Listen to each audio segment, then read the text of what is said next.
ഷാഫി പറമ്പിൽ ചെയ്തതാണെന്ന് പറഞ്ഞു കഴിഞ്ഞാൽ അയാൾക്കെതിരെ പറയുക എന്ന് പറഞ്ഞാൽ അതിന് എന്തെങ്കിലും എവിഡൻസ് വേണം. ഇത് ഷാഫി പറമ്പിൽ ചെയ്യിപ്പിച്ചാണെന്നുണ്ടെങ്കിൽ അദ്ദേഹത്തെ ഡിസ്ക്വാളിഫൈ ചെയ്യണം, സംശയമൊന്നുമില്ല. കാരണം നമ്മുടെ RP representation of people's act RP ആക്ടിലെ 123-ാം വകുപ്പ് അനുസരിച്ച് ഇത് കറപ്റ്റ് പ്രാക്ടീസിനകത്ത് വരും. അപ്പോൾ ഇലക്ഷൻ കഴിഞ്ഞ് ജയിച്ചാൽ പോലും ഇത് പ്രൂവ് ചെയ്ത് കഴിഞ്ഞാൽ ഉണ്ടല്ലോ, ഇങ്ങനൊരു സംഭവം പ്രൂവ് ചെയ്ത് കഴിഞ്ഞാൽ ഇലക്ഷൻ ക്യാൻസലായി പോവും, ആയിപ്പോവും. അപ്പം ആ രീതിയിൽ ഉള്ള കാര്യം ഉണ്ടെങ്കിൽ ശ്രീ ഷാഫി പറമ്പിൽ ചെയ്തിട്ടുണ്ടെങ്കിൽ അത് അദ്ദേഹത്തിനെ ഡിസ്ക്വാളിഫൈ ചെയ്യണം, സംശയമൊന്നും വേണ്ട. അല്ലെങ്കിൽ അദ്ദേഹം ചെയ്തതാണെന്നുള്ളതിൻ്റെ എവിഡൻസോ അദ്ദേഹത്തിൻ്റെ അറിവോടുകൂടി ചെയ്തതാണെന്നുണ്ടെങ്കിൽ അതിന് കേസെടുക്കണം. അദ്ദേഹത്തിൻ്റെ ഇലക്ഷൻ ഏജൻറ്റ്, പോളിംഗ് ഏജൻറ്റ്, അതുപോലെ ഇലക്ഷൻ ഏജൻറ്റ് ഇവരാരെങ്കിലും ചെയ്തതായാലും അദ്ദേഹത്തിന് ബാധ്യതയുണ്ട് ഇതിനകത്ത്.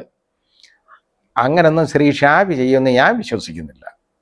ഇതിനകത്ത് ഇപ്പോൾ ഇതിനകത്തിലെ കലക്ക വെള്ളത്തിൽ മീൻ പിടിക്കുന്ന മാതിരി ഇത് ആരോ ചെയ്തു, അവർക്കെതിരെ അതിൽ തന്നെ ഒരുപാട് വിരോധികളുണ്ട്. അപ്പോൾ ഇതൊന്ന് ചെയ്തു വെച്ചാൽ ഈ കണക്കിന് അത് ഷാഫിയുടെ തോളെ ഇരുന്നോളുമല്ലോ എന്നുള്ള ധാരണയിൽ ആരെങ്കിലും ചെയ്താകാനും മതി ഇങ്ങനെ ചെയ്തിട്ടുണ്ടെങ്കിൽ.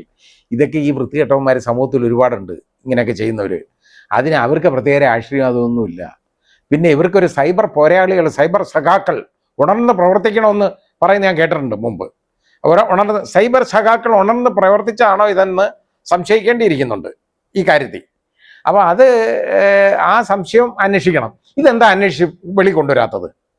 ഇത് അന്വേഷിച്ച് വെളി കൊണ്ടുവന്നു കഴിഞ്ഞാൽ ഇത് ആരാണെന്ന് അറിയാമല്ലോ. ഇപ്പോൾ ഇത് ഏത് ഇതിൻ്റെ ഉറവിടം കണ്ടുപിടിക്കാൻ IP അഡ്രസ്സും ഒക്കെ എടുക്കാൻ പറ്റാത്തതൊന്നും അല്ല. ഇത് എടുക്കാം, ആരുടേതാണെന്ന് അറിയാം. അവസാനം അറിഞ്ഞു വരുമ്പോൾ ഒരു സഖാവിൻ്റെ നേരെയോ DYFIയുടെ നേരെയോ വിരൽ ചൂണ്ടപ്പെടാനിടയാ പ്രശ്നമാവും.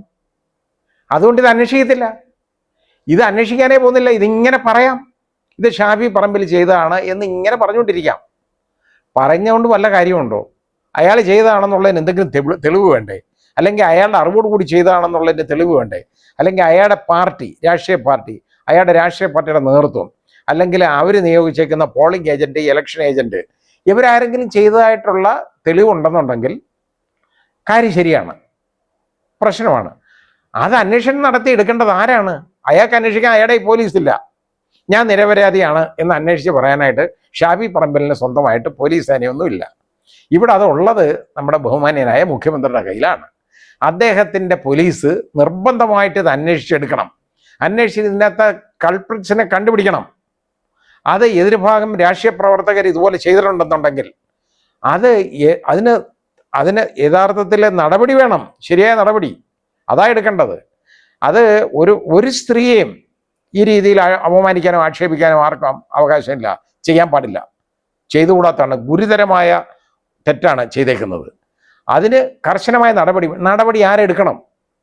ഇവിടെ അതിന് പോലീസ് സേനയുണ്ടല്ലോ, അവരാ നടപടി എടുക്കേണ്ടത്.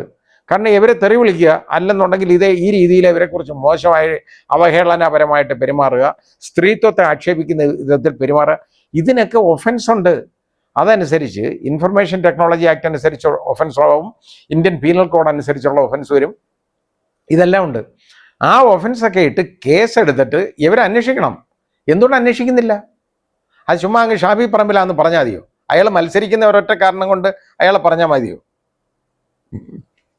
അത് ശരിയായ ഒരു നടപടിയല്ല. ഇത് യഥാർത്ഥത്തിൽ ഇതിനെക്കുറിച്ച് അന്വേഷിക്കേണ്ടത് ശ്രീ പിണറായി വിജയൻ്റെ പോലീസാണ്. അവരന്വേഷിച്ച് സത്യം കണ്ടുപിടിക്കട്ടെ പെട്ടെന്ന്, ആരുടെ ആയാലും. അല്ലാതെ ഇലക്ഷൻ വരെ ഇത് വലിച്ചു കെട്ടി കഴിഞ്ഞിട്ട് പിന്നെ ഏതെങ്കിലും ഒരുത്തനാണ് അല്ലെങ്കിൽ അതിന് തെളിവ് കിട്ടിയില്ല എന്നൊക്കെ പറയുന്നത് പണിയെന്ന് പറഞ്ഞു കഴിഞ്ഞാൽ ഇത് 4 വോട്ടിന് വേണ്ടിയുള്ള കാര്യമാണ്. അതിന് ആ സഹോദരി ഈ രീതി ആക്ഷേപിക്കേണ്ട കാര്യമുണ്ടോ? അവർക്ക് വോട്ട് വേണമെങ്കിൽ, ഇടതുപക്ഷത്തിന് വോട്ട് വേണമെങ്കിൽ ഇതും കൂടെ, ഈ മുതലെടുപ്പും കൂടെ വേണോ എന്നൊന്ന് ചിന്തിക്കണം.